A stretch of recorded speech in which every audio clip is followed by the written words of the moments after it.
Hello everybody, it's Marty McConnell, the Off-Grid Gecko here, and today I'm going to be tying a monkey's fist knot tonight actually because it's raining outside and there's not a whole lot else to do around here, and I've got 100 feet of rope that I need to use as a secure cable. So what I need to be able to do is basically chuck this rope. Now instead of coiling it up into a loop and chucking the loop and hoping for the best, a monkey's fist gives you a weight at the end of your rope to actually ensure that you can get a good throw. So you just throw basically the little ball of rope and the rest of the rope follows it, more or less. Use it in conjunction with certain throwing techniques. It works a whole lot better. Make sure your loop is loose enough on the ground that all the rope follows, and make sure it's tethered so you don't end up just throwing the entire 100-foot wad of rope, you know, across your house. So this ideally would be completely loosened up in a loose coil, and then throw the monkey's fist and the rope follows it. This knot is used by sailors for throwing bank lines to shore, and so that's kind of where it comes from, what it's useful for. But it also serves as a decorative knot, so people like tying this. And if you guys are interested in tying some of these basic knots, just let me know. I'll do more videos on this. But everybody thinks these are super difficult to tie. They're not. They take a little bit of practice, and I haven't tied one in a while, so I may screw this up a couple times. But basically the first thing you're going to do, or the first thing I do, is I tie a knot on the end of the rope. Now you can wait until you're done and then tie your little knot, but I like to do it right from the start and then just loop a little looser so that I can get the knot through. That's just how I do it. I'd rather push a knot than push just an empty piece of line. Now, depending on the cord that you're working with and whatever. And I'm not going to be putting a filler in this, so we're going to be doing 3 wraps on each side, and that pretty much shores everything up, and a knot on the end of the rope gives you just the right amount of filler to make the right size knot for that size rope. If you're doing this with paracord and you want to put a marble or something in the middle, you might want to do 4 or 5 wraps. If it's a bigger steel ball bearing, maybe 6 or 7 wraps each side. But then the knot gets intrinsically more tricky and a lot more time consuming, which you'll see why toward the end of this video. So the first thing I'm going to do, which you can do at the start or at the finish, either way, is I'm going to tie a little knot in the end here. So just a regular overhand knot, make a loop, put the little thing through, and then pull that knot and push that knot rather, or pull it, however you want to call it, all the way to the end as far as possible, while still having it be a knot and not having it overrun the end of the rope. Alright, so now we're going to take our knot and we're going to measure out how much string we need. This is apparently the tricky part, but it's real easy. We're going to make 9 loops, so we want 9 wraps, basically. So there'll be 3 on each way that you look at it. So if you look at it from the right, there's 3. From the front, there's 3. From the top, there's 3. That makes 9 loops. Count out 9 loops. 1, 2, 3, 4, 5, 6, 7, 8, 9. There's how much string you need. Boom. Done. And we're going to go ahead and make our first 3 loops. 1, 2, 3. Alright. Now, I've got a rope coming out of the bottom over here. Got a rope coming out of the top over here, and on the back of my hand you'll see 3 loops. On the inside of my hand, what you're going to be looking at looks like 4 loops. It's not going to work out that way, so just be cool, go with it. Alright, and that's probably one of the more tricky parts for beginners, because they're like, oh, it looks like 4 on the back. Do I go by the front or by the back? You go by the side that you're on. So what I'm going to do is I'm going to take this, and at the top I'm going to go ahead and wrap it across my loops that I already have. They're not sticking evenly. So it's easier if you turn this sideways, but I'm trying to be all demonstrational and stuff. I'm going to wrap it across, and then I'm going to work from top to bottom, going down 3 more loops. So 1, 2,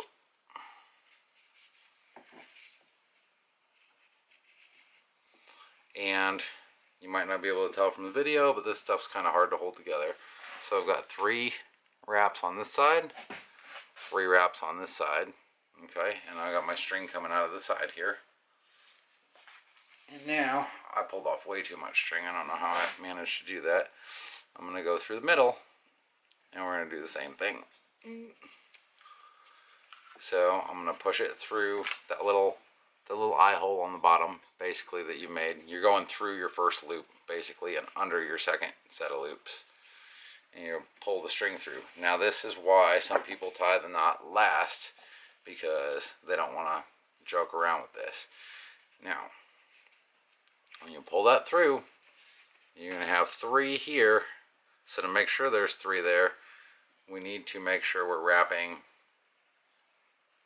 a certain kind of way. I did that wrong. No, I didn't. No, we're good. Never mind. Just edit that part out later. So we're going to go 3 on this side, 3 on this side, and we're running through on that third one before it makes a 4th ring on this side. Okay? And then we're going to come back up through the top. So we went through the bottom eye hole first, and you can kind of slide the second loop down and up over the first loop if you need to make more room for your knot. Come through there, and then I'm going to go to the, I went all the way across basically until right to the point where I might start making that 4th wrap on the starting point, and now I'm going to wrap backwards from there. So same way you did top to bottom, but now we're going side to side, and doing this basically keeps your string bundled correctly so that you're working back across that first little stitch that you made when you changed direction, instead of binding up with it. And you're just going to do this 3 times. So 3 times you're going to go around your second loop and through your first loop. And as you do this, once you get the second loop made, usually your string is going to start to become a lot more cooperative. So at this point it's kind of unmanageable and unkempt and annoying. Almost as annoying as cats playing with string while you're trying to tie knots and shit.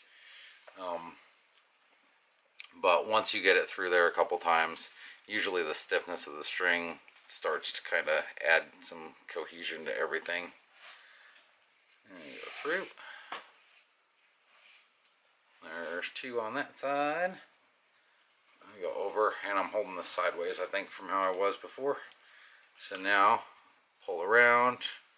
And when I push this one through, and I've got this wrapped kind of tight too, so that's why I have so much extra slack. Because I didn't wrap it as loosely as I wrapped it when I was measuring.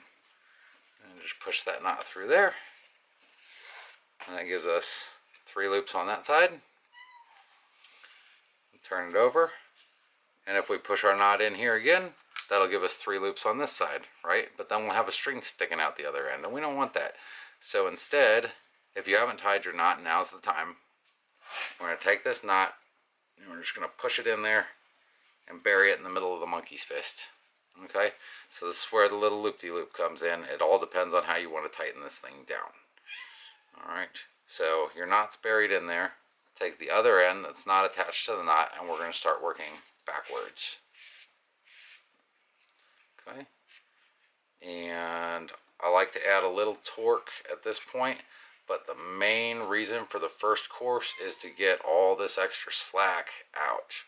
Okay, so you can pull it a little tight if you want to, but if this, especially if this is your first time doing this, I would recommend just simply making your shape and pulling this extra loop of slack through. So we're basically working backwards through the entire knot at this point to pull the extra slack out of it, and then I'll do it a second time just to tighten everything up, and then you can make it as tight as you want at that point. So I don't know if this looks complicated or not, but it's really not that complicated. I mean, you're literally just going backwards through the knot and pulling the slack out. And this is a common theme in tying fancy knots, that a lot of times you got to work it through one way loose and then pull it back through the other way tight and tighten everything down. And sometimes, like with a Turk's head knot, you could do this 8 or 10 times before you finally get it to the tightness that you want. I will not be doing a video on a Turk's head knot, by the way. That's something I did off another YouTube video, and I did it once, and that was enough. So if you don't know where your slack's going to come out, you just take the end that you're working with and push on it a little bit. That's another reason to do this kind of from the loose direction first. Stay off my rope, is so that you can find these little pathways a little easier. So I don't know where this one's going, and just push on it instead of pulling, and then a loop opens up on the other side that I can yank on. It's hard for me to maintain my focus right now because I've got 4 cats that want to sit here and play with string, and they see a big old red rope that looks like a snake, and they just want to kill it. Stop. And I better do anything, I just lost my place. But you'll find out real quick if you start pulling the wrong direction, because yeah, things are going to get bad. So as you can see, I've got lots of extra slack. So this slack wasn't an error in calculation of how much string you need. This was so that you have enough string that you can work comfortably.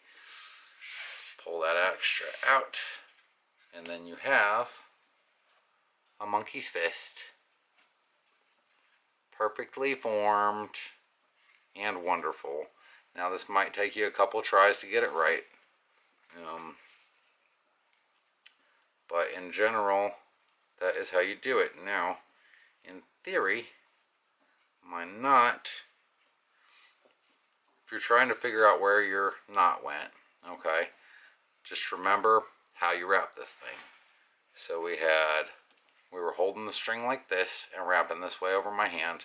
So I've got 3 wraps here, and then I've got 3 wraps sideways, and then I've got 3 wraps this a ways. So it's on these wraps.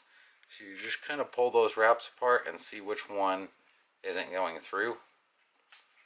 Not that one, not that one, not that one. And usually it's going to be, if your string's popping out of the bottom, the way that you were holding it for the first wrap, then your knot is going to be on the other side on the bottom. Which should be right there, unless I'm horribly wrong at mistaking this. But again, and when you pull on that piece of string, you're going to notice if you pull it one way, it's going to tighten up on the other side. If you pull it on the end that has the knot in it, you're not going to see any tightening on the other side. So I've got a hold of my knot right here, and I can just pull that down kind of snug. And then this part is where you're going to get lost in your knot, because when you start pulling on this to tighten everything up, then you're working with a much tighter knot, and so it requires a little more care. And if you're doing this with paracord or with some small bit of cord, like this part can become tedious to the point where you're picking at it with needles or a pocket knife or whatever you have available to get that stinking rope to go the way that you want it. And the best way to do it is to hold it one direction so that you can make sure that you don't lose your place, and just work it through. And most of the time involved in making these is actually like pulling everything through. That's basically all you do. You just work back through it again, and then you'll get to have a tight monkey's fist. And there's nothing wrong with a loose monkey's fist. So, but if you're tying this for a decorative reason, you're probably going to want it fairly tight. Anyways, that's how you tie it. Tightening it, that part's up to you, more or less. But so I'll leave you to that. And I'm going to leave it at that. If you like this video and you want to see more, or if you just want to support me and my little off-grid camp out here, then you can do so by subscribing and staying current and watching, an hour here, an hour there videos. I plan on being around for a long time and doing this, and I really appreciate all the support that you guys give, because if you're not giving support, then, or if you're not watching, then there's no reason for me to be making videos, right? So keep watching. I'll keep making videos, and I'm going to see if I can figure this knot out real quick. Okay, toodles.